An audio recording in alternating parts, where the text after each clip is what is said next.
Hi hello అండి. మీకు ఎప్పుడైనా సరే టమాటా నిల్వ పచ్చడి తినాలనిపించినప్పుడు ఇన్స్టెంట్గా కూడా అదే రుచి వచ్చే విధంగా తయారు చేసుకోవచ్చు. అది ఎలానో ఇప్పుడు చూపిస్తున్నాను. ఇందుకోసం ఒక మిక్సీ జార్ తీసుకొని టమాటాలను పెద్ద ముక్కలుగా కట్ చేసుకొని వేసుకోవాలి. అలాగే చింతపండు, కల్లుప్పు, రుచికి తగినంతగా కారం వేసుకోవాలి. ఇక్కడ నేను కారం వేసే వీడియో స్కిప్ అయ్యింది.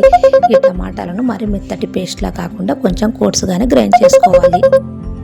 ఈ పచ్చడికి కొంచెం ఆయిల్ ఎక్కువగానే పడుతుంది. ఆయిల్ హీట్ అయిన తర్వాత పచ్చిశనగపప్పు, మినప్పప్పు, ఆవాలు, జీలకర్ర, ఎండుమిర్చి, కరివేపాకు, ఒక వెల్లుల్లిపాయను కొంచెం మెత్తగా దంచుకొని వేసుకోవాలి.